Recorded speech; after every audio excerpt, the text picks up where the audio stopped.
Of form যেন কোনোভাবেই পিছু ছাড়ছে না লিটন দাসের। টানা ব্যর্থ তিনি সাদা বলের ক্রিকেটে।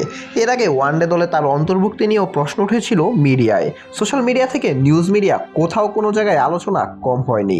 শেষমেশ প্রেস কনফারেন্সেও বাদ যায়নি লিটন প্রসঙ্গটা। প্রধান নির্বাচক লিপু অবশ্য তাকে ব্যাক করেছিলেন, কিন্তু লিটন সেই আস্থার প্রতিদান কি দিতে পারলেন? আবারও তো তিনি ব্যর্থ। ওয়ালটন এখন দেশের সীমানা পেরিয়ে পৌঁছে গিয়েছে 50টিরও বেশি দেশে। ওয়ালটন, ঘরে ঘরে, বিশ্বজুড়ে। শ্রীলঙ্কার সাথে ওয়ানডে সিরিজে সুযোগ পেয়ে ফিরেছিলেন ডাক মেরে। এবার অধিনায়ক হিসেবে টি-20 সিরিজের প্রথম ম্যাচেই 11 বলে 6 রান করে ফিরেছেন প্যাভিলিয়নে। লেগ স্পিনের বিপক্ষে লিটন আর শুরু থেকেই শেখেছিলেন এবং তিনি এক্সপোজও হয়ে গিয়েছিলেন।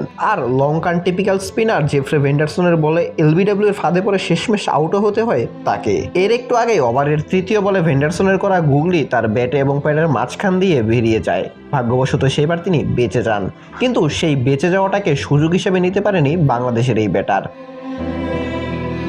ভারত সিরিজ পেরিয়ে আইসিসির সহযোগী দেশ দুর্বল আরব আমিরাত, এরপর পাকিস্তান, টানা 3টি টি-20 সিরিজে হার। এখন শ্রীলঙ্কা সিরিজ শুরু করেছে বাংলাদেশ। যিনি দলের নেতৃত্ব দিবেন তিনিই কাটাচ্ছেন কঠিন সময়। ফর্মের সঙ্গে রীতিমতো লড়াই করছেন বাংলাদেশ অধিনায়ক। মাঝখানে ওয়েস্ট ইন্ডিজ সিরিজটা দারুণ কেটেছিল লিটন দাসের এবং বাংলাদেশেরও, তবে এরপর যেন বাজে পারফরমেন্স চলছেই। ওয়ানডে সিরিজে তো প্রথম ম্যাচে 0 রানে আউট হওয়ার পর একাদশে জায়গা হয়নি এই উইকেট কিপার ব্যাটারের। পরিসংখ্যানও বলছে ওয়ানডেতে টানা 9 ম্যাচে রান নেই লিটন দাসের। টি-20তে বাংলাদেশের সাম্প্রতিক অবস্থাও ভালো নয়। তাই সব পেরিয়ে এখন প্রশ্নটা উঠছে, যিনি দলকে নেতৃত্ব দিবেন, যিনি দলের চালক, তিনি যদি পারফর্ম না করেন তাহলে বাকিদের কি হবে? সবাই তো তাহলে দলের অটো চয়েস হয়ে যান।